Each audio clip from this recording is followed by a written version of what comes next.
किसी शहर के रेलवे स्टेशन पर एक भिखारी रहता था।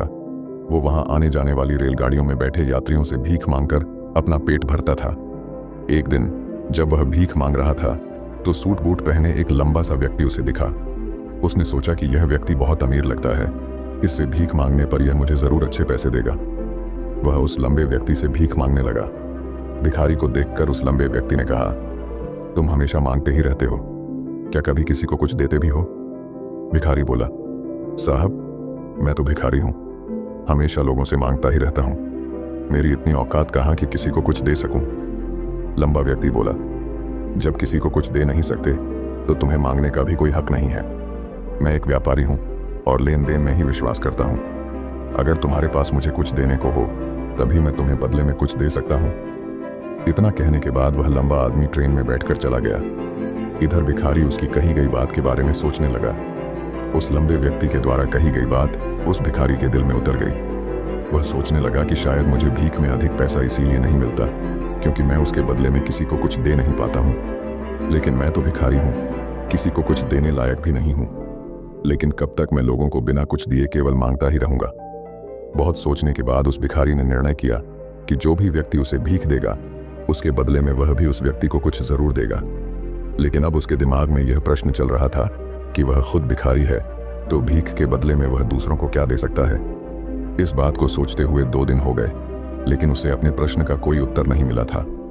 तीसरे दिन जब वह स्टेशन के पास बैठा हुआ था तभी उसकी नजर कुछ फूलों पर पड़ी जो स्टेशन के आसपास के पौधों पर खिल रहे थे।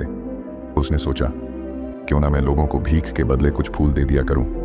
उसको अपना यह विचार अच्छा लगा और उसने वहां से कुछ फूल तोड़ लिए। अब वह ट्रेन में भीख मांगने पहुंचा। अब जब भी कोई उसे भीख देता तो उसके बदले में वह भीख देने वाले को कुछ फूल दे देता। उन फूलों को लोग खुश होकर अपने पास रख लेते थे।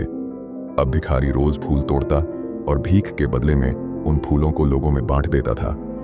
कुछ ही दिनों में उसने महसूस किया कि अब उसे बहुत अधिक लोग भीख देने लगे हैं। वह स्टेशन के पास के सभी फूलों को तोड़ लाता था। जब तक उसके पास फूल रहते थे तब तक उसे बहुत से लोग भीख देते थे, लेकिन जब फूल बांटते बांटते खत्म हो जाते तो उसे भीख भी नहीं मिलती थी। अब रोज ऐसा ही चलता रहा। एक दिन जब वह भीख मांग रहा था तो उसने देखा कि वही लंबा व्यक्ति ट्रेन में बैठा है जिसकी वजह से उसे भीख के बदले फूल देने की प्रेरणा मिली थी।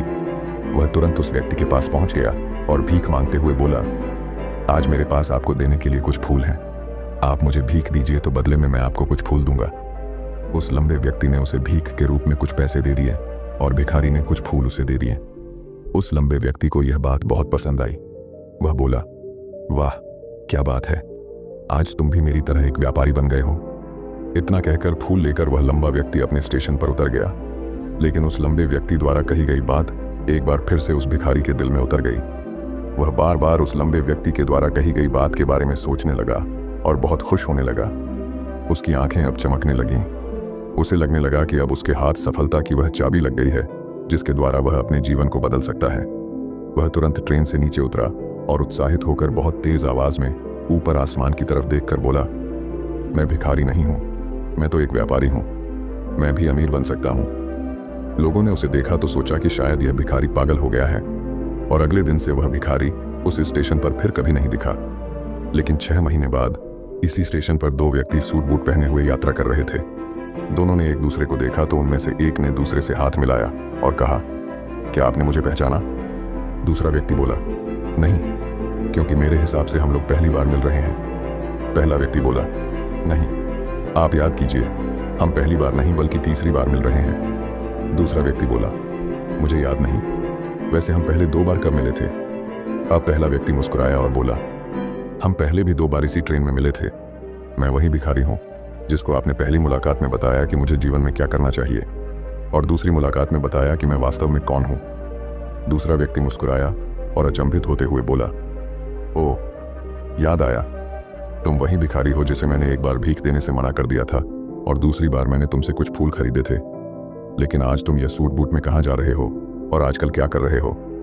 तब पहला व्यक्ति बोला, हाँ, मैं वही भिखारी हूँ, लेकिन आज मैं फूलों का एक बहुत बड़ा व्यापारी हूँ और इसी व्यापार के काम से ही दूसरे शहर जा रहा हूँ। कुछ देर रुकने के बाद वह फिर बोला, आपने मुझे पहली मुलाकात में प्रकृति का वह नियम बताया था जिसके अनुसार हमें तभी कुछ मिलता है जब हम कुछ देते हैं। लेन देन का यह नियम वास्तव में काम करता है। मैंने यह बहुत अच्छी तरह महसूस किया है, लेकिन मैं खुद को हमेशा भिखारी ही समझता रहा।